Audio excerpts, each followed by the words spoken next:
தினம் உங்களுக்காக தேவ சமூகத்திலே நான் காத்திருந்த போது கர்த்தர் தேவனுடைய செய்தியை வெளிப்படுத்தி இருக்கிறார். ஆதியாகமம் 39ஆம் அதிகாரம் அதனுடைய 2ஆம் வசனத்தை வாசிப்போம். கர்த்தர் யோசேப்போடே இருந்தார், அவன் காரிய சித்தி உள்ளவனானான், அவன் எகிப்தியனாகிய தன் எஜமானுடைய வீட்டிலே இருந்தான். இந்த நாளிலே நம்முடைய உள்ளத்திலே பதிக்க வேண்டிய கர்த்தருடைய வார்த்தை என்னவென்றால், கர்த்தர் யோசேப்போடு கூட இருந்தார். இந்த வார்த்தை பைபிள்ல 5 இடத்திலே வருகிறது. ஒரே வார்த்தை யோசேப்போடு கர்த்தர் இருந்தார் என்ற வார்த்தை முழு பைபிள்ல 5 இடத்திலே வருகிறது. பாருங்கள், 39:2 கர்த்தர் யோசேப்போடு கூட இருந்தார். 3ஆம் வசனத்தில் கர்த்தர் அவனோடு கூட இருக்கிறார். மீண்டும் 39ஆம் அதிகாரம் 21ஆம் வசனத்தை பாருங்க, மறுபக்கத்தை பொருட்டுங்க. கர்த்தர் யோசேப்போடே இருந்து, அப்பா ஸ்தோத்திரம், கர்த்தர் யோசேப்போடு இருந்து. 23ஆம் வசனம் படிங்க. கர்த்தர் அவனோடே இருந்தபடியினாலும், அவனோடே இருந்தபடியினால். மீண்டுமாக புதிய ஏற்பாட்டில் அப்போஸ்தலர் 7ஆம் அதிகாரம் 10ஆம் வசனம் படிங்க. தேவன் அவனுடனே கூட இருந்து, தேவன் அவனுடனே, யாருடையனே? அதுக்கு முந்தின வசனம் படிச்சீங்கன்னா யோசேப்பு. இன்றைக்கு நாம் கவனிக்க வேண்டிய முக்கியமான ஆவிக்குரிய அனுபவம், கர்த்தர் யோசேப்போடு கூட இருந்தார். இன்னைக்கு நாம் எல்லாரும் இதை நாம் உரிமை கொண்டாடி சொந்தமாக்க வேண்டும். கர்த்தர் என்னோடு கூட இருக்கிறாரா? கர்த்தர் உங்களோடு கூட இருக்கிறாரா? இந்த பைபிள்ல யோசேப்போடு கர்த்தர் இருந்தார் என்று 5 முறை எழுதியிருக்கிறதே. இந்த நிச்சயம் நமக்கு இருக்கிறதா? கர்த்தர் என்னோடு கூட இருக்கிறார்னா அதுக்கு என்ன வெளிப்படையான அடையாளம்? அந்த வசனம் சொல்லுகிறது, அவன் செய்கிற எல்லாவற்றையும் கர்த்தர் வாய்க்க பண்ணினார். சக்சஸ். கர்த்தர் ஒருவரோடு இருப்பாரானால், கர்த்தர் நம்மோடு இருப்பாரானால், கர்த்தர் உங்களோடு இருப்பாரானால், நீங்க எதை செய்தாலும் அதிலே வெற்றியை பார்க்க முடியும், காரிய சித்தியை பார்க்க முடியும், சக்சஸை பார்க்க முடியும். அதான் தோதிரா. இந்த வசனம் திரும்ப திரும்ப வருகிறது. கர்த்தர் அவனோடு இருந்ததுனால அவன் எதை செய்தாலும் அந்த காரியம் வாய்த்தது. 4ஆம் வசனத்தில் தோதிரம் உண்டாட்டும். 3ஆம் வசனத்தில் கர்த்தர் அவனோடு இருக்கிறார் என்றும், அவன் செய்கிற யாவையும் கர்த்தர் வாய்க்க பண்ணுகிறார் என்றும் அவன் எஜமான் கண்டு. நாம செய்கிறதெல்லாம் வாய்க்கிறது என்பதை நம்மோடு இருக்கிறவர்கள் காண வேண்டும். கண்டு. மீண்டுமாக நீங்கள் 5ஆம் வசனத்தை பார்த்தீங்கன்னா, அவனை தன் வீட்டுக்கு தனக்கும் உண்டான எல்லாவற்றுக்கும் விசாரணைக்காரன் ஆக்கினது மேற்கொண்டு கர்த்தர் யோசேப்பின் நிமித்தம் அந்த எகிப்தியன் வீட்டை ஆசீர்வதித்தார். வீட்டிலும் வெளியிலும் அவனுக்கு உண்டான எல்லாவற்றிலும் கர்த்தருடைய ஆசீர்வாதம் இருந்தது. ரொம்ப ஆச்சரியம். இது ஒரு பெரிய சேலஞ்ச், ஒரு சவால். தேவன் அந்த யோசேப்போடு இருந்ததுனால அவர் எதை செய்தாலும் காரிய வாக்கிதான். இதை கண்ட அவருடைய எஜமான் 1-2 பொறுப்பு இல்லைங்க, அந்த அரண்மனையில் இருக்கிற அவருடைய வேலை ஸ்தலத்தில் இருக்கிற எல்லாவற்றையும் ஒப்படைச்சிட்டாராம். அதுக்கப்புறம் என்னன்னா, இந்த யோசேப்பின் நிமித்தம் அந்த போத்திபார் வீடு ஆசீர்வதிக்கப்பட்டதா. வீட்டுக்குள்ள மட்டுமல்ல, வீட்டிலும் வெளியிலும். வீட்டுக்குள்ளேயும் ஆசீர்வாதம், வெளியில பிசினஸ்லையும் ஆசீர்வாதம், தொழில் ஆசீர்வாதம், ஆடு மாடு ஆசீர்வாதம், எல்லாவற்றிலும் ஆசீர்வாதம்.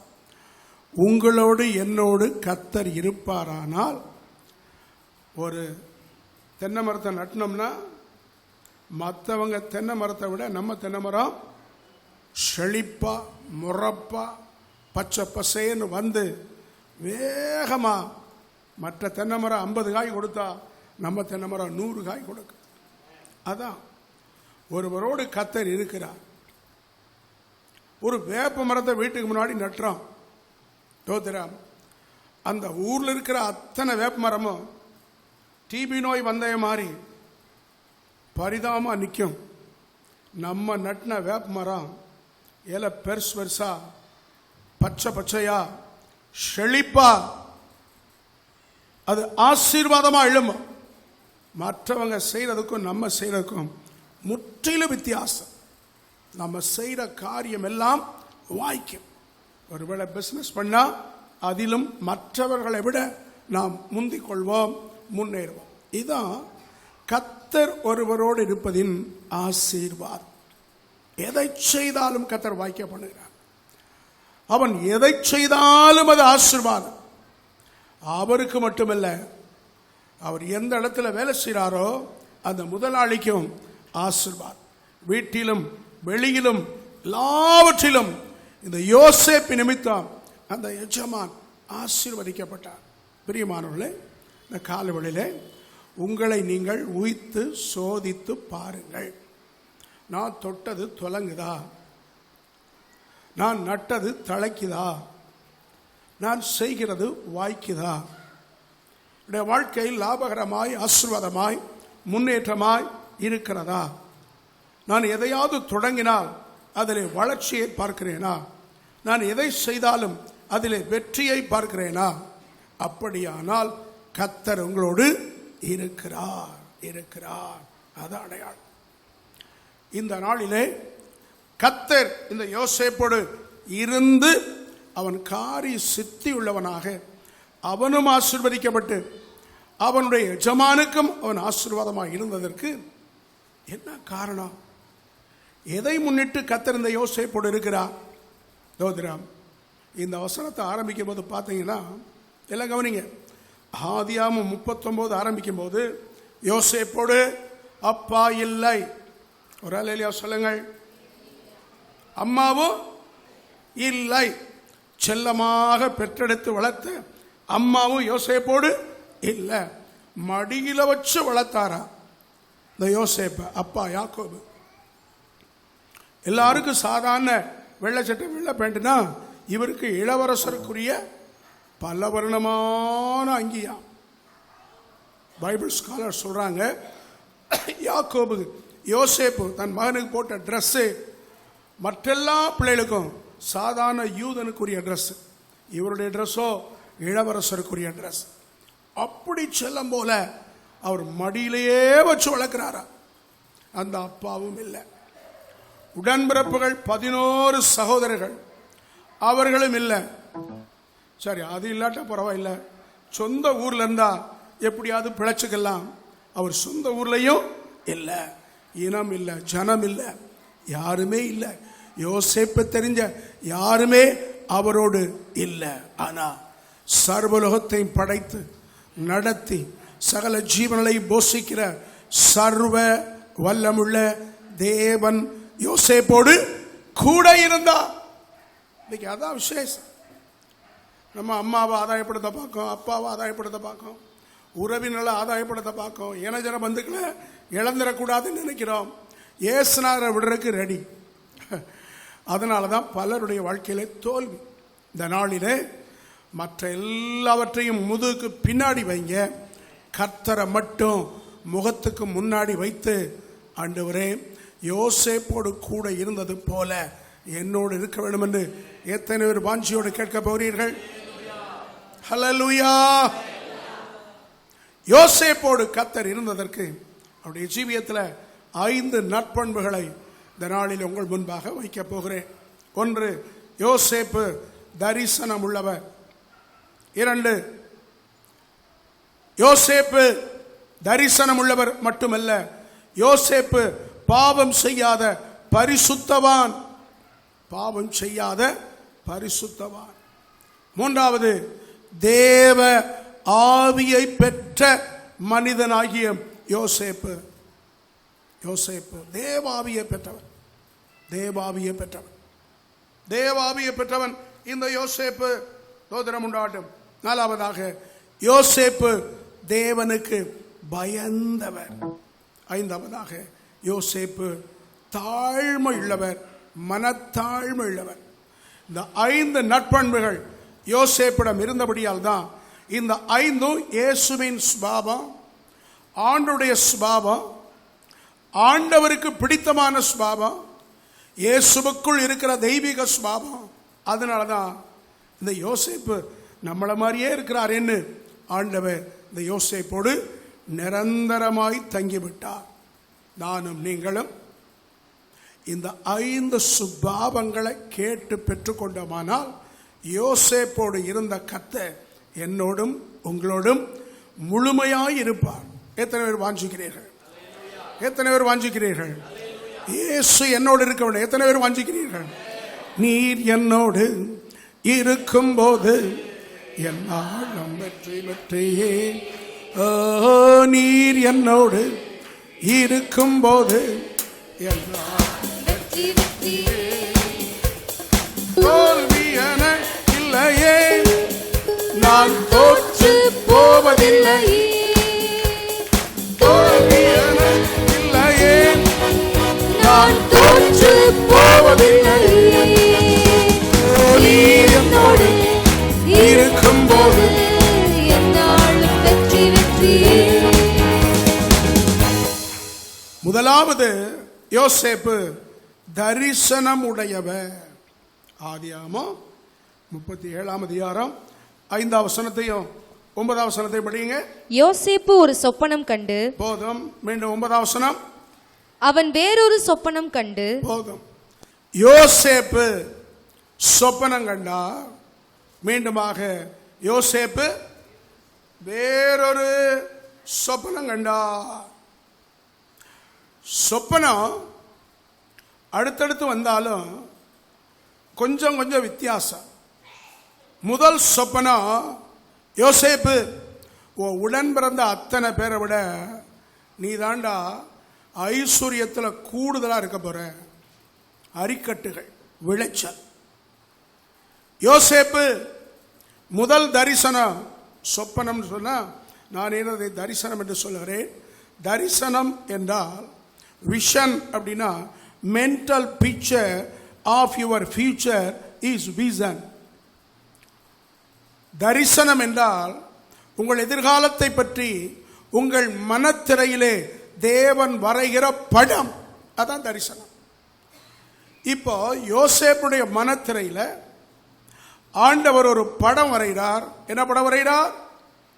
உடன்பிறப்பு 11 பேர் இருந்தாலும் அத்தனை பேரை விட நீதான் ஐஸ்வர்யத்தில் கூடுதலா இருக்க போற. இன்னும் சில நாள் கழிச்சு இன்னொரு தரிசனம். சூரியனும் சந்திரனும் 11 நட்சத்திரங்களும் யோசேப்பின் பாதத்தில் வந்து விழுந்து வணங்கின. அப்படின்னா ஆளுகைய கர்த்தனுக்கு தரப்போகிறேன். உங்க வீட்டில் இருக்கிற அத்தனை பேரை விட அவளெல்லாம் உனக்கு கீழே இருப்பாங்க, நீ அவர்களுக்கு மேலாக அரசாளுவாய். அப்போ ஐஸ்வர்யம் உண்டு, ஆளுகை உண்டு. தரிசனத்தில் 2 ஆசீர்வாதம். கவனிங்க. ஐஸ்வர்யம் உண்டு, ஆளுகை உண்டு. நல்லா கவனிங்க. கர்த்தர் நம்மோடு இருப்பாரானால், பரிசுத்த ஆவியானவர் நம்மோடு இருப்பாரானால், தேவன் நம்மோடு இருப்பாரானால் நமக்கு ஐஸ்வர்யமும் உண்டு, ஆளுகையும் உண்டு. உண்டு உண்டு உண்டு.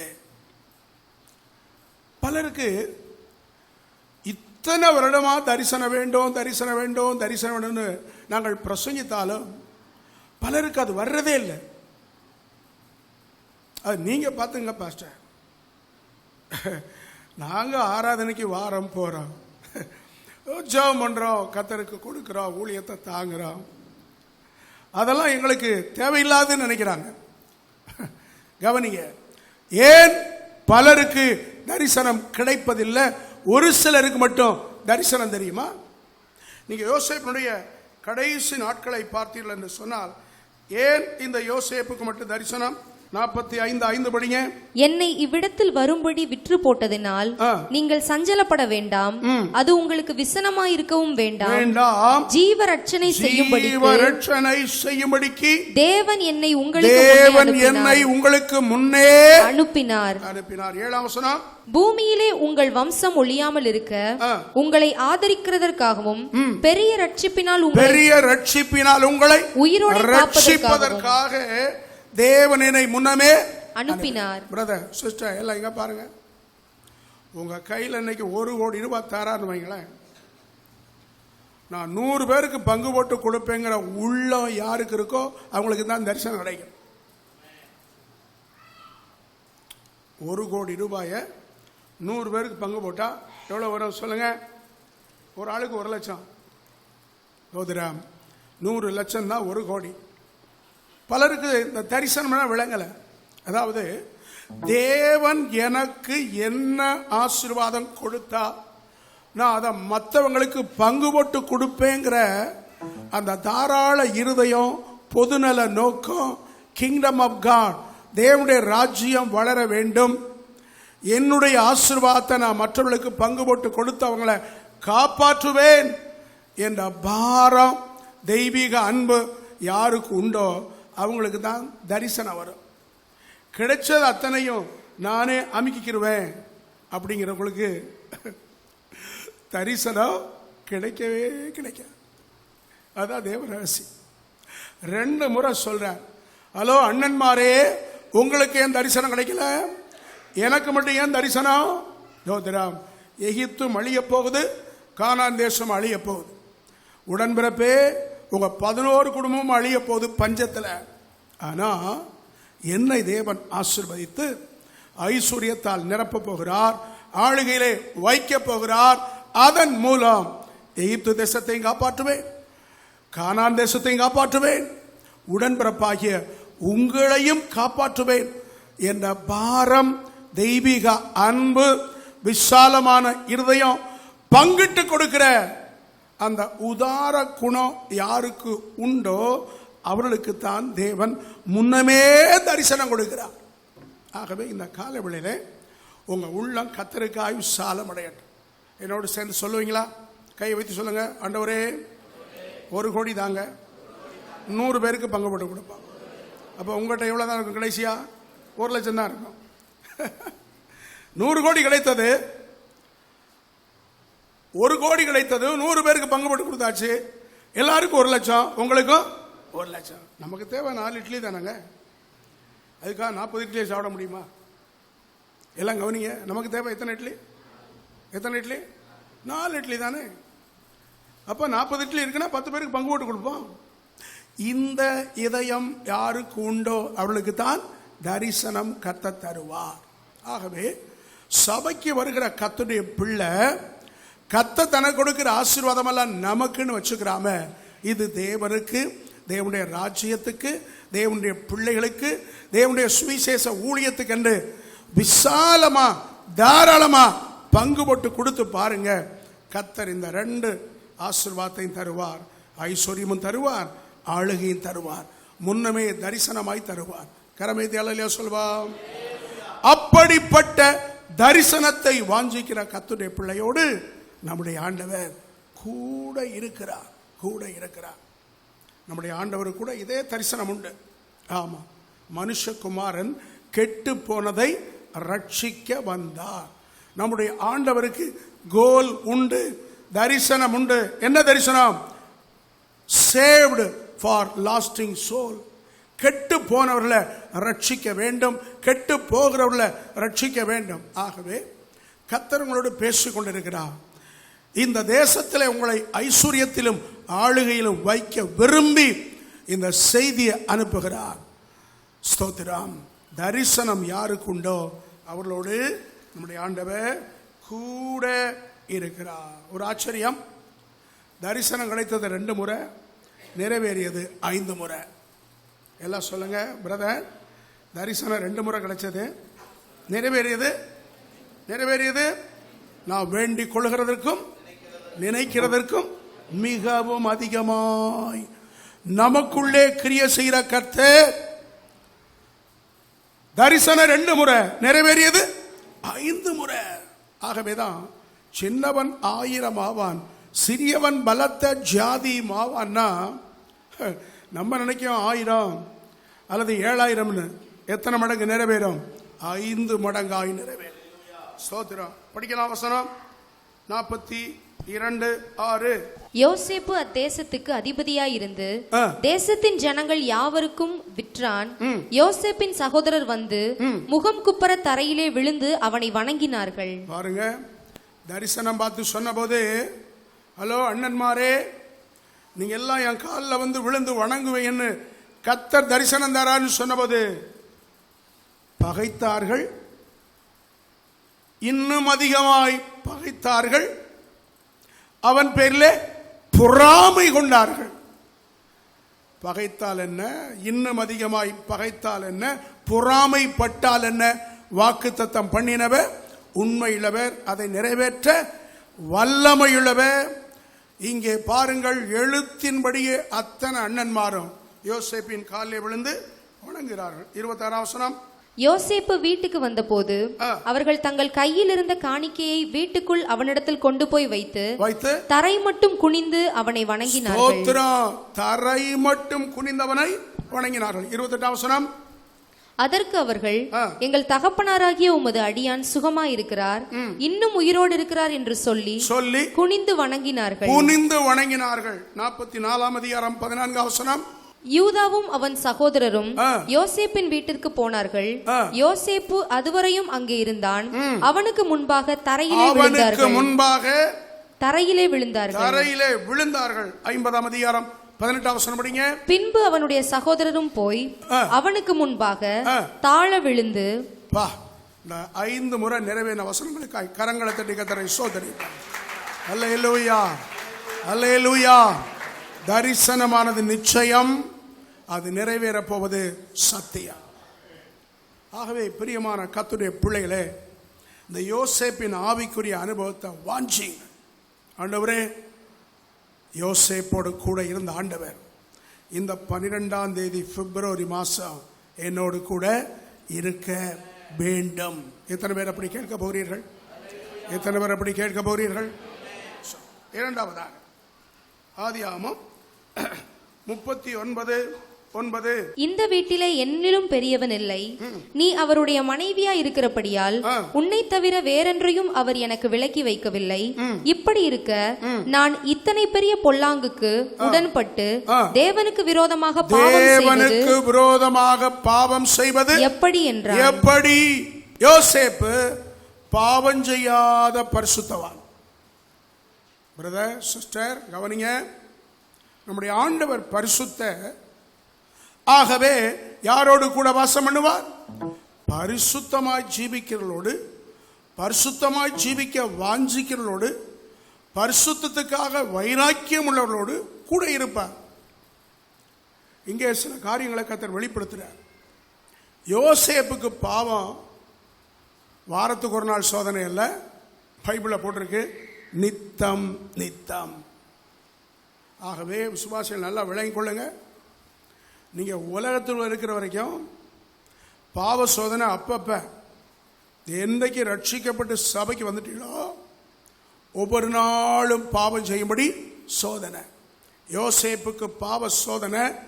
போத்திபாரின் மனைவி நித்தம் கொடுத்தான்னு போட்டிருக்கு. ஆனாலும் ஒவ்வொரு நாளும் இந்த யோசேப்பு தன் பரிசுத்தத்தை காத்து கொண்டார். கைகளை வைத்து சொல்லுங்களேன். பாவியா இருக்கும் போது நீங்க பாவத்தை நீங்க தேடி ஓடணும். ரட்சிக்கப்பட்டு பரிசுத்தவன் ஆயிட்டீங்களா, பாவம் உங்களை தேடி வரும். இங்கதான் விசுவாசிகள் கவனமா இருக்கு. ஓ, நான் ரஜினிகாந்த் மாதிரி சூப்பர் ஹீரோ, கமலஹாசன் மாதிரி பெரிய அழகுன்னு நினைச்சீங்கன்னா தொலைஞ்சிங்க. ஏன் உங்களுக்கு சோதனை தெரியுமா? நீங்க பரிசுத்தவனா இருக்கிறதுனால பாவ வலிய வருதே ஒழிய நீங்க சூப்பர் ஹீரோ, நீங்க பெரிய ஆளு, கோலியாத் மாதிரி பெரிய வீரன்னு தேடி வரல. ஏன் சோதனை? சொல்லுங்கள் வாய் திறந்து. உங்களுக்கு ஏன் சோதனை? வலிய ஏன் சோதனை உங்களை தேடி வருது? ரொம்ப அமைதலா இருக்கிறீங்க. நீங்க பரிசுத்தவானா பரிசுத்தவாட்டியா இருக்கிறதுனாலதான் பாவ சோதனை வலிய தேடி வருது. இந்த வெளிப்பாடு இருந்தா நீங்க சொல்வீங்க, நான் தேவனுக்கு விரோதமாய் பாவம் செய்ய மாட்டேன். இடிமுழக்கமல்ல சொல்வா. பாவி பாவம் செய்ய காசு செலவழிக்கணும். ஹலோ, பாவி பாவம் செய்ய ஒரு SMS அனுப்புறது கூட 15 பைசா வேணும்.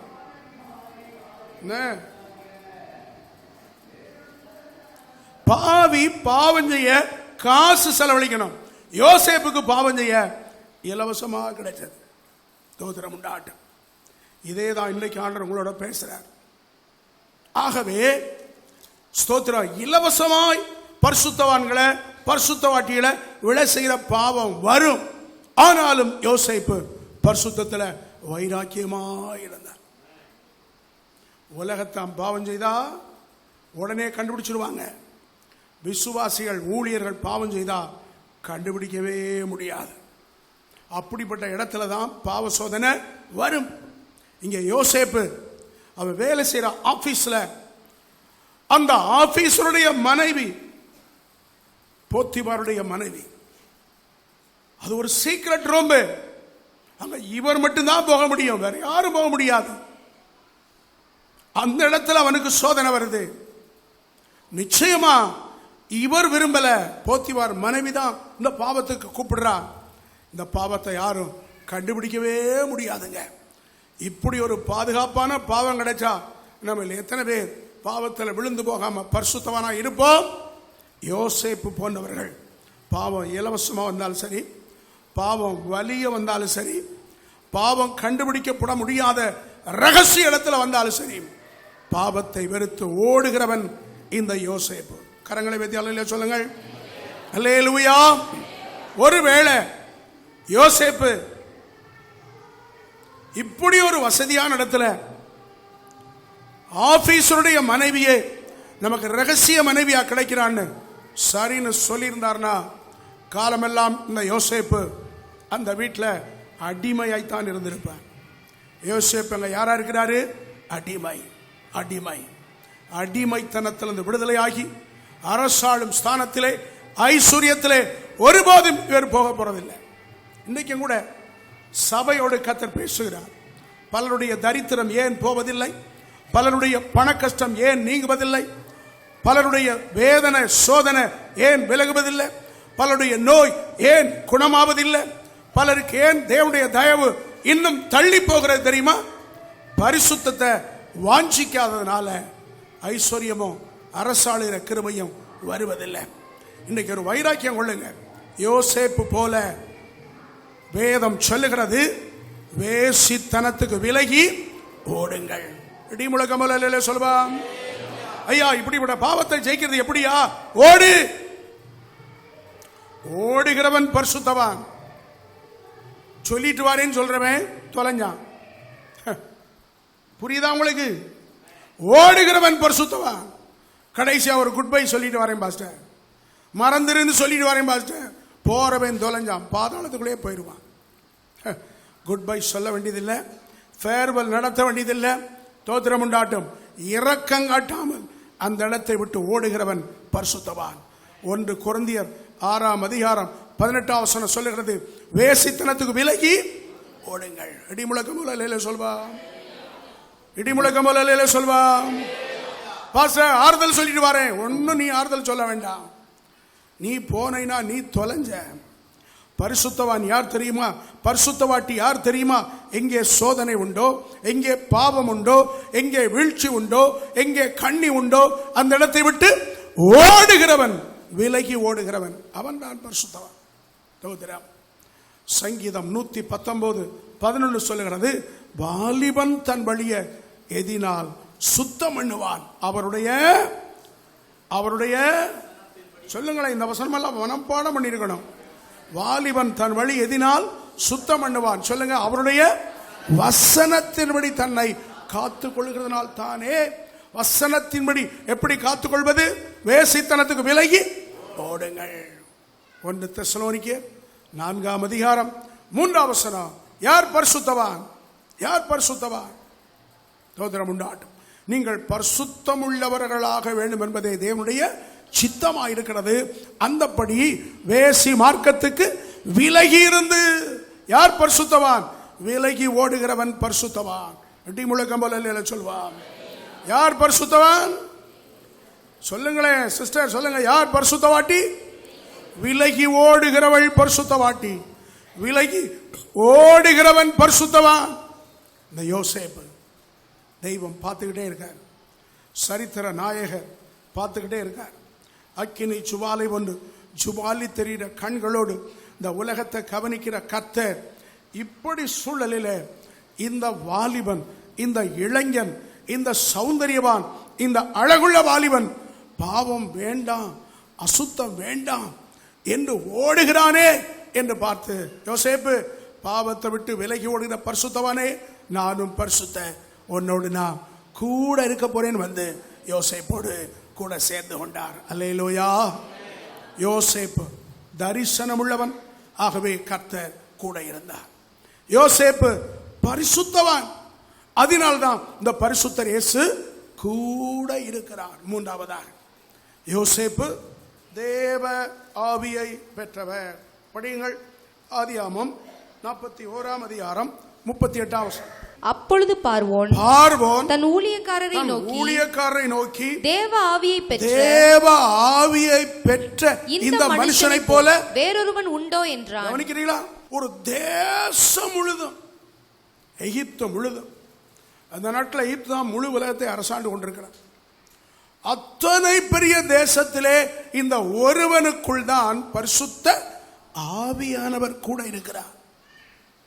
தேவ ஆவியை பெற்ற இவனை போல ஒரு மனுஷன் வேறு யாரும் உண்டா? இல்ல. எத்தனை பேர் அபிஷேகம் பெற்றிருக்கிறீர்கள்? எத்தனை பேருக்குள்ள தேவ ஆவியானவர் இருக்கிறார்? எத்தனை பேர் பரிசுத்தாவினால் நிரப்பப்பட்டிருக்கிறீர்கள்? எத்தனை பேர் அந்நிய பாஷை பேசி ஜெபிக்கிறீர்கள்? கரங்களை உயர்த்தி காட்டுங்க பார்க்கலாம். இந்த அபிஷேகத்துக்குள்ள யோசேப்பு குளிர்ந்த அந்த தேவ ஆவிக்குள்ள 3 அனுபவம் இருக்கிறது. அடுத்த வசனம் படிங்க. பின்பு பார்வோன் யோசேப்பை நோக்கி, தேவன் இவை எல்லாவற்றையும் உனக்கு வெளிப்படுத்தி இருக்கிறபடியால் உனக்கு வெளிப்பாடு இருக்கிறது. அடுத்து, உன்னை போல விவேகமும் ஞானமும் உள்ளவன் வேறொருவனோ இல்லை. தேவ ஆவியை பெற்றவன் வேறொருவனோ இல்ல. உன்னை போல வெளிப்பாடு, ஞானம், விவேகம் உள்ளவன் வேறு ஒருவனோ இல்ல. பிரதர், அந்நிய பாஷை பேசுறது நம்ம உட்கார்ந்து இருக்கிற பாயை கிழிக்கிறதுக்கல்ல. அந்நிய பாஷை பேசுறது பக்கத்தில் இருக்கிறவங்க பைபிளை கிழிச்சு மிதிச்சு நாசப்படுத்துறதுக்கல்ல. அப்படி குதிக்காட்டாலுமே ஜென்டில் ஹோலி ஸ்பிரிட் அமைதலா இருக்கிற நிலையில அப்படியே அந்நிய பாஷை கூட பேசலாம். உங்க பர்சனாலிட்டியில படபடப்பு இருந்தா ஆவி வரும்போது நீங்க படபடப்பீங்க. கர்த்தருக்கு ஸ்தோத்திரம்.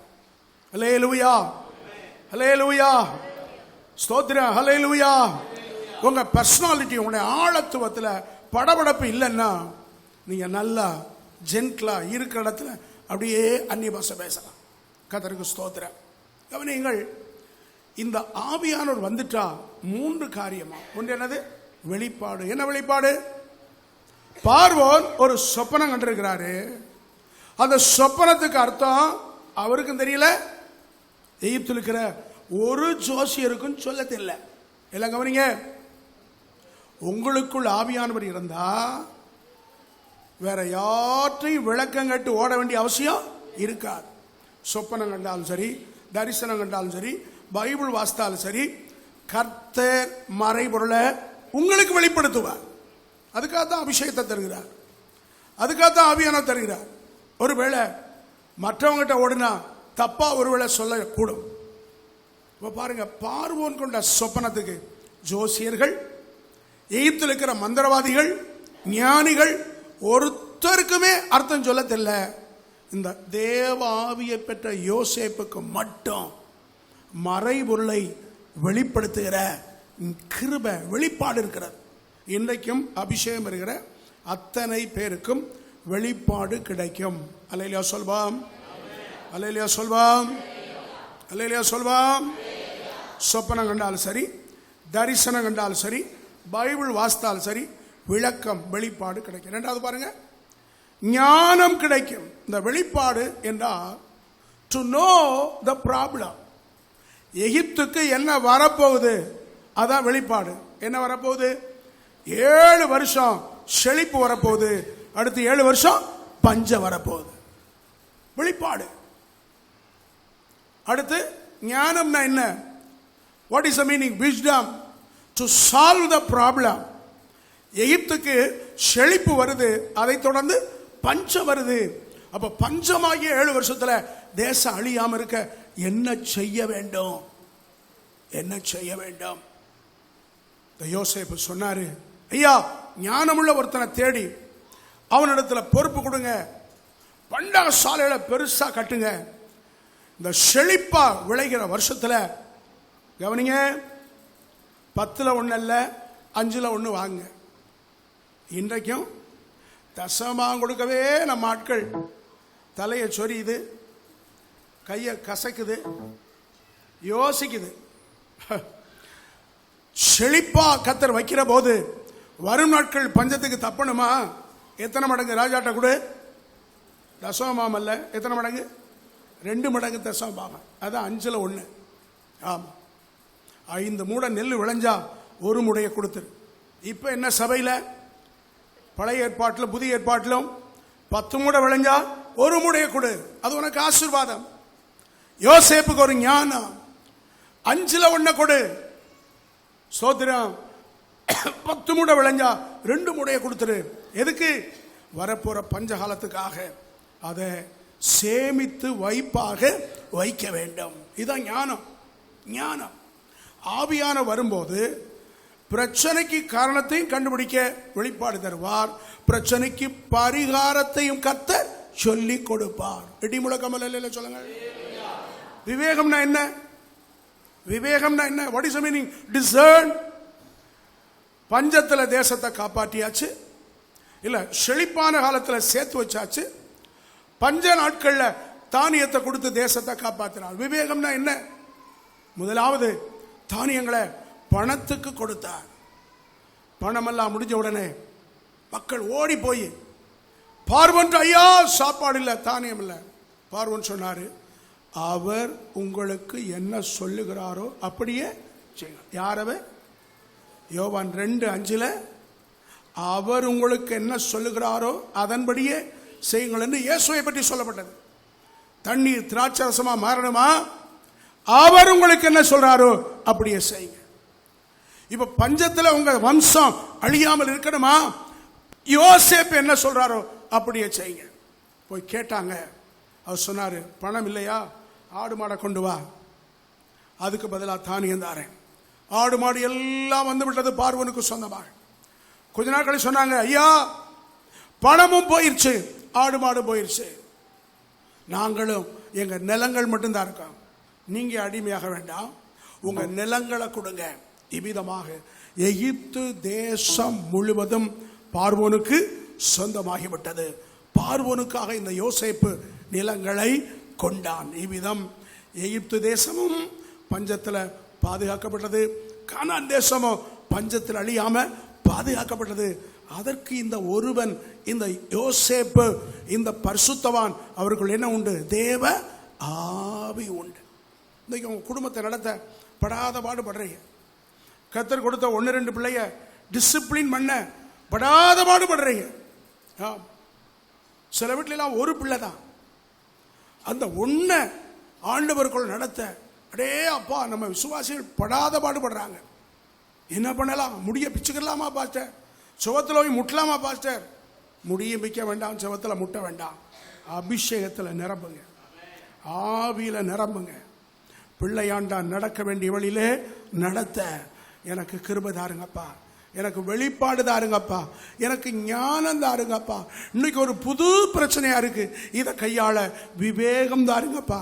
அடி முழக்க முதல்ல சொல்லுவோமா? ஆகவே ஆவியின் அபிஷேகம் பெற்றா வெளிப்பாடு இருக்குது, ஞானம் இருக்கிறது, அப்புறம் விவேகம் இருக்கிறது. ஆகவே கர்த்தர் சொல்லுகிறார், இந்த தேவ மனுஷனாய் யோசேப்பிடத்திலே பரிசுத்த ஆவியானவர் இருக்கிறார்.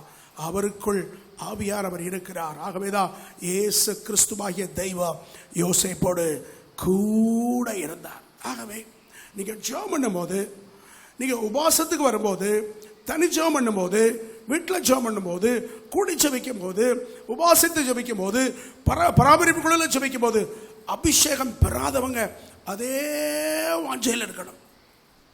அபிஷேகம் பெற்றவங்க ஆவியை அவித்து போடாதருங்கள், ஆவிய அனல் மூட்டிக்கொண்டே இருங்கள். அப்படி ஆவியானுடைய அனல் பெருக பெருக வெளிப்பாடு செயல்படும், ஞானம் செயல்படும், விவேகம் செயல்படும். யோசேப்பு மூன்றாவதாக தேவ ஆவியை பெற்ற மனுஷன். நாலாவதாக தேவனுக்கு பயப்படுகிறவன். படிக்கலாம். யோசேப்பு தேவனுக்கு பயப்படுகிறவர். ஆதியாகமம் 42 அதிகாரம் 18வது வசனம். 3ஆம் நாளிலே யோசேப்பு அவர்களை நோக்கி, நான் தேவனுக்கு பயப்படுகிறவன், நான் தேவனுக்கு பயப்படுகிறவன். தோத்திரம் தோத்திரம். இந்த வசனத்துக்குள்ள இருக்கிற தேவ ரகசியம் என்ன? தேவனுக்கு பயப்படுகிறவன் மற்றவனுக்கு பொல்லாப்பு செய்ய மாட்டான். தோத்திரம். யோபு 1:1. யோபை பற்றி என்ன போட்டிருக்கிறது? ஊத்ஸ் தேசத்து யோபு என்னும் பேர் கொண்ட ஒரு மனுஷன் இருந்தான். அந்த மனுஷன் உத்தமனும் சன்மார்க்கனும் தேவனுக்கு பயந்து பொல்லாப்புக்கு விலகிறவனுமா இருந்தான். தேவனுக்கு பயந்தவன் பொல்லாப்பு செய்ய மாட்டான். பிரதர், சிஸ்டர், கவனிக்கிறீங்களா? உலகத்தான் சொல்றாங்க, நீ வாழ பிறரை கெடுக்காதே. உலகத்தான் சொல்றாங்க. எத்தனை பேருக்கு அந்த பழமொழி சொல்லி தெரியும்? எத்தனை பேருக்கு அந்த பழமொழி தெரியும்? என்ன தெரியும் சொல்லுங்க பார்க்கலாம். நீ வாழ உலகத்தான் சொல்லி வச்சிருக்கான். இன்றைக்கு விசுவாசிகள் ஊழியர்கள் கூட எவன் எக்கேடு கட்டாலும் பரவாயில்ல, நானும் என் பஞ்சாயத்து பிள்ளைகள் மட்டும் நல்லா இருக்கணும். பொல்லாத ஆவி, பொல்லாத ஆவி, அந்தி கிறிஸ்துவின் ஆவி அப்படிப்பட்டவர்களுக்குள்ளே உண்டு. இங்கே பார்க்கிறோம், யோசேப்பு சொல்றாரு, நான் தேவனுக்கு பயப்படுகிறவன். ஆகவே என்ன பண்ணாரு? இந்த அண்ணன்மார் 10 பேர் தானி அவங்க வந்திருக்காங்க பாருங்க. 3 நாள் வீட்டு காவல் அடைச்சு வச்சார். ஜெயில போடல. என்ன காவல்? வீட்டு காவல். ஆம்பளதான் வீட்டு காவல். அவருடைய வீட்டிலேயே ஒரு குறிப்பிட்ட டார்மெட்ரியில மொத்தமாக அவங்கள அடைச்சி வச்சுட்டு 3 நாளும் 9 வேளை சோறு மூக்கு முட்டை கொடுக்குற, சாப்பிடுங்கப்பா, ஏன்னா அண்ணன்மார் அல்லவா. கொடுத்துட்டு 3 நாள் கழிச்சு சொல்றாரு, வீட்டு காவலை விட்டு ரிலீஸ் பண்ணி வெளியே கொண்டு வந்து, நான் தேவனுக்கு பயப்படுகிறவன், ஆகவே நான் உங்களுக்கு தீமை செய்ய மாட்டேன், பொல்லாப்பு செய்ய மாட்டேன், தொடர்ந்து இங்கே அடைச்சி வைக்க மாட்டேன். வேலைக்காரங்களை கூப்பிட்டார். இவங்க தானியங்கிட்ட வந்திருக்காங்கல்ல, சாக்குல நிரப்பு, அமுக்கி அமுக்கி அமுக்கி நிரப்பு. கடைசியா இவன் கொண்டு வந்த பணத்தையும் உள்ள வச்சு மூடி தச்சிரு. எவ்வளவு நன்மை செய்கிற ஒரு நல்ல ஒரு தேவனுக்கு பயந்த மனுஷனை பாரு. இந்த காலை வேளையிலே கர்த்தர் நம்மோடு பேசுறார். தோத்திரம். ரோமர் நிருபம் 12ஆம் அதிகாரத்தில் ஒரு வசனம் படிக்கலாம். ரோமர் 12ஆம் அதிகாரம் 21ஆம் வசனம். நீ தீமையினாலே வெல்லப்படாமல் தீமையை நன்மையினாலே வெல்லு. அப்ப உங்களுக்கு ஒருத்தர் தீமை செய்றாங்க, அதை ஜெயிப்பது எப்படி? உங்களுக்கு ஒருத்தர் தீமை செய்துட்டே இருக்காங்க, அவர்களை வெல்வது எப்படி? நம்ம இதெல்லாம் இருக்கிறீங்க சொல்லுங்க. தீமை செய்தவர்களுக்கு நன்மை செஞ்சிருங்க.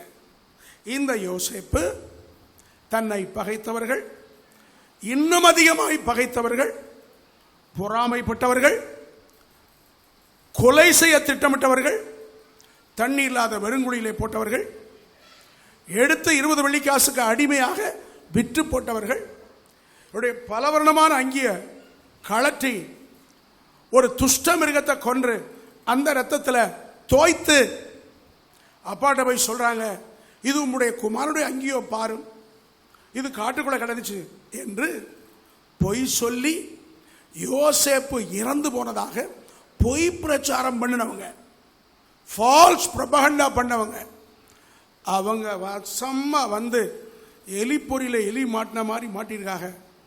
நீங்களும் நானும்னா சயனைடு வச்சு ஒரே சாப்பாட்டிலே க்ளோஸ் பண்ணியிருப்போம். இதாண்டா நீ செஞ்ச பாவத்துக்கெல்லாம் தண்டனை. இந்த யோசேப்பு பாருங்க, 3 நாளும் 9 வேளை சோறு போட்டுட்டு அவங்க கேட்ட தானியத்தை கொடுத்து கொண்டு வந்த பணத்தையும் உள்ளேயே போட்டு கொண்டு போங்கப்பா. தேவனுக்கு பயப்படுகிறவன் பிறனுக்கு தீங்கு செய்ய மாட்டான். எல்லாம் வாய் திறந்து சொல்லுங்க, தேவனுக்கு பயப்படுகிறவன் பிறனுக்கு தீங்கு செய்ய மாட்டான். எல்லாம் கை வைத்து சொல்லுங்க, தேவனுக்கு பயப்படுகிறவன் பிறருக்கு தீங்கு செய்ய மாட்டான். ஆமா, சோதரன் சொல்லுங்க, நான் தேவனுக்கு பயப்படுகிறேன், ஆகவே மற்றவர்களுக்கு தீங்கு செய்ய மாட்டேன். சொல்லுங்க, 3 முறை சொல்லுங்க, நான் தேவனுக்கு பயப்படுகிறேன், ஆகவே மற்றவர்களுக்கு தீங்கு செய்ய மாட்டேன். நான் தேவனுக்கு பயப்படுகிறேன், ஆகவே மற்றவர்களுக்கு வெடி முழக்கம் போல சொல்லுங்க. அல்லேலூயா. ஆனபடியால் தான் இயேசு கிறிஸ்து இந்த யோசேப்போடு கூட இருக்கிறார். ஏன்னா இந்த சுபாவம் யாருடைய சுபாவம்? இயேசுவின் சுபாவம். தன்னை காட்டி கொடுக்கும் போது வஞ்சக முத்தமிடுகிற யோசேப்பை பார்த்து, சிநேகிதனே, முத்தத்தினாலேயா மனுஷகுமாரனை காட்டி கொடுக்கிறாய் என்று அவனுக்கு பதில் அன்பின் முத்தமிட்டவர் நம்முடைய ஆண்டவராய் இயேசு. இந்த சுபாவம் இந்த பழைய ஏற்பாட்டில் யோசேப்பிடம் இருக்கிறதுனால தான் யோசேப்பு உன் குணமும் என் குணமும் ஒரே மாதிரி, ஆகவே நான் உன்னோட கூட இருக்க போகிறேன். 4வதாக யோசேப்பு எப்படிப்பட்ட ஒரு குணத்தில் இருக்கிறாரு? தேவனுக்கு பயந்தவர், பிறனுக்கு பொல்லாங்கு செய்யாதவர், அதை விட தீமை செய்தவனுக்கும் நன்மை செய்தவர், கடைசியாக மனத்தாழ்மை உள்ளவர் இந்த யோசேப்பு. ரொம்ப ஆச்சரியமா இருக்கிறது. ஆமா, வசனம் படிங்க, ஒரு சில வசனங்கள். ஆதியாகமம் 41:16. அப்பொழுது யோசேப்பு பார்வோனுக்கு பிரதியுத்தரமாக, நான் அல்ல, தேவனே பார்வோனுக்கு மங்களமான உத்தரவு அருளி செய்வார் என்றான். 48 படிங்க. அதற்கு அவர்கள், சொப்பனம் கண்டோம், அதற்கு அர்த்தம் சொல்லுகிறவன் ஒருவனும் இல்லை என்றார்கள். அதற்கு யோசேப்பு, சொப்பனத்துக்கு அர்த்தம் சொல்லுதல் தேவனுக்குரியதல்லவா? கவனிங்க, யோசேப்புக்கு சொப்பனத்துக்கு அர்த்தம் சொல்லுகிற வரம் உண்டு. ஆனா அந்த சிறையில் இருக்கிற சுயம்பாய்களின் தலைவனுக்கும் பானபாத்திரக்காரனுக்கும் இவர் என்ன சொல்றாரு? சொப்பனத்துக்கு அர்த்தம் சொல்லுதல்.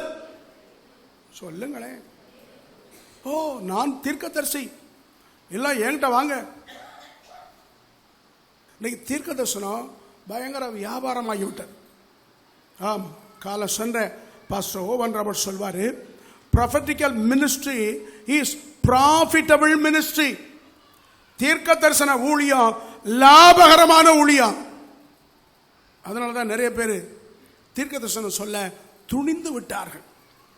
இங்கே வரம் பெற்ற யோசேப்பு சொல்றாரு, சொப்பனத்துக்கு அர்த்தம் சொல்லுதல். சொல்லுங்க வாய் திறந்து. அப்படின்னா தன்னை மறைத்து தேவனை உயர்த்துகிறவர், தாழ்மையுள்ளவர்.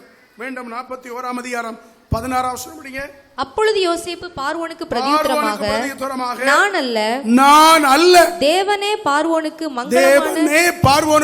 மங்களமான உத்தரவு அருளி செய்வார். பார்வோன் ஒரு சொப்பனம் கண்டிருக்கிறாரு. பானபாத்திரக்காரர் சொல்லிதான் கூட்டு போயிருக்காரு. நான் ஒரு சொப்பனம் கண்டேன், இவர் சொன்னாரு, கரெக்டா நிறைவேறிச்சு ராஜா. இவர் உங்க சொப்பனத்துக்கு கூப்பிட்ட போது அங்கே போய் நிற்கிற இந்த யோசேப்பு மீசையை திருக்கல. நான் யார் தெரியுமா? இத்தனை வருடத்திற்கு அதை செய்யும். நோ, சொப்பனத்துக்கு அர்த்தம் சொல்லுதல் யாருக்குரியது? யாருக்குரியது? இன்னைக்கு நிறைய விசுவாசிகள் கொஞ்சம் கிருபை, கொஞ்சம் வரம், கொஞ்சம் முழங்கால் என்று ஜெபிக்கிற கிருபை, அல்லது 4 வசனத்தை பராமரிப்புக்குள்ள சொல்ல ஆரம்பிச்ச உடனேயே தங்களை ஒரு பொருட்டாக எண்ண ஆரம்பித்து விடுகிறார். அதனாலதான் குழப்பங்கள், அதனாலதான் பிரச்சனைகள். நாம் வளர வேண்டிய இலக்க வளர முடியாதபடிக்கு சுத்தி ஒரே இடத்துல சுத்தி வரோம். பெருமையின் ஆவி, தன்னை ஒரு பொருட்டாக எண்ணுகிற பெருமையின் ஆவி, லூசிபருடைய ஆவி பலரை வஞ்சிக்கிறது. இந்த யோசேப்பு போல சொல்லணும், நான் அல்ல. சொப்பனத்துக்கு அர்த்தம் சொல்லுகிறவர் யார்? தேவன். நான் அல்ல, தேவனே பார்வோனுக்கு மங்களகரமான உத்தரவு அருளுகிறவர். 2-3 வசனத்தை படிச்சுடலாம். 45:5.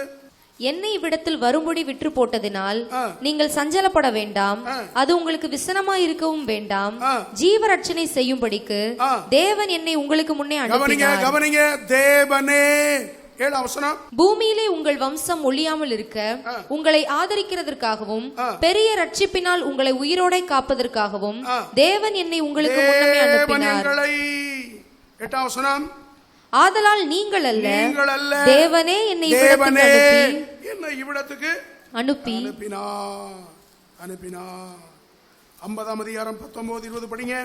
யோசேப்பு அவர்களை நோக்கி, பயப்படாதிருங்கள், நான் தேவனா, நீங்கள் எனக்கு தீமை செய்ய நினைத்தீர்கள், தேவனோ. எல்லாம் நீ பைபிளை மூடி வச்சாங்க. கிருபைகள் வரங்கள் பெருக பெருக யோசேப்பு தன்னை மறைத்து யாரை வைத்துக்கிட்டே வராரு? தேவனே, தேவனே, தேவனே. பரிசுத்தாவினோட பேசுறார். இன்னும் உங்களை கர்த்தர் ஆசீர்வதிக்கட்டும். ஆனா நீங்க உங்களை மறைக்க வேண்டும், உங்களை தாழ்த்த வேண்டும், தேவனையே உயர்த்த வேண்டும். 5 நல்ல பண்புகளை நாம் தியானித்தோம். சொல்லுங்கலாம். யோசேப்பு தரிசனம் உள்ளவன், யோசேப்பு பாவம் செய்யாத பரிசுத்தவான், யோசேப்பு தேவ ஆவியை பெற்றவன், யோசேப்பு தேவனுக்கு பயப்படுகிறவன், யோசேப்பு தாழ்மையுள்ளவன். இந்த 5 சுபாவம் ஆண்டவற்ற உண்டு. அதனாலதான் அதே போல் காணப்படுற இந்த யோசேப்பை தேடி வந்து கூட இருந்தார். ஒரு வார்த்தையை நான் சொல்லி உங்களுக்கு ஜெபிக்க போறேன். நம்முடைய ஆண்டவர் அவசரப்படவே மாட்டார். எல்லாம் கவனிங்க. நம்முடைய ஆண்டவர், நம்ம அவசரப்படுறோம், ஐயோ தரிசனம் தரிசனம் தரிசனம் சீக்கிரம் நடக்கட்டும். ஆண்டவர் அவசரப்படவே மாட்டார். யோசேப்பு பானபாத்திரக்காரனுக்கு சொப்பனத்துக்கு அர்த்தம் சொல்லும் போது என்ன சொன்னாரு? ஐயா, நீங்க போய் ராஜாட்ட சொல்லுங்க, ஜெயில ஒரு பரிசுத்தவான், ஒரு நீதிமான், குற்றம் செய்யாதவன் உள்ள இருக்காயா. சொப்பனத்துக்கு அர்த்தம் சொல்ற வரமெல்லாம் இருக்கு. சொல்லி என்ன கொஞ்சம் வெளியேத்துங்க ஐயா, விடுதலை செய்யுங்கயா. பைபிள் சொல்லி இருக்கு. பானபாத்திரக்காரன் யோசேப்ப மறந்து விட்டான். ஏன் மறக்கிறான்? சரித்திரம் இயேசுவின் கையில் இருக்கிறது. அல்லேலூயா. நீங்களும் நானும் அவசரப்படுறோம். இன்றைக்கும் கூட நிறைய பேர் அவசரப்படுறோம். என் கடன் வேகமா அடையணும் பாஸ்டர், எனக்கு எப்படியாவது சீக்கிரம் ஒரு ஆம்பளை பிள்ளை பிறந்துடணும் பாஸ்டர், எனக்கு எப்படியாவது ஒரு வீடு கட்டிடணும் பாஸ்டர், நீங்க சொன்ன தரிசனம் வேகமா நிறைவேறணும். நம்ம அவசரப்படுறோம். நோ, டோன்ட் பி ஹரி அப். நீங்க அவசரமே படாதீங்க. ஆண்டவர் அவசரப்பட மாட்டார். குறித்த காலத்துக்காய் தரிசனம் வைத்து வைக்கப்பட்டிருக்கிறது. ஏற்ற காலத்தில் அதை நிறைவேறும். ஆனா இன்னைக்கு நீங்க செய்ய வேண்டியது, யோசேப்புடைய 5 சுபாவங்களை பெற்றுக்கொள்ளுங்கள். யோசேப்பு தரிசனம் உள்ளவன். சொல்லுங்கள். யோசேப்பு பாவம் செய்யாத பரிசுத்தவான், யோசேப்பு தேவாவியை பெற்றவன், யோசேப்பு தேவனுக்கு பயந்தவன், யோசேப்பு. எளிமை நினைச்சோம் பண்ணுங்க.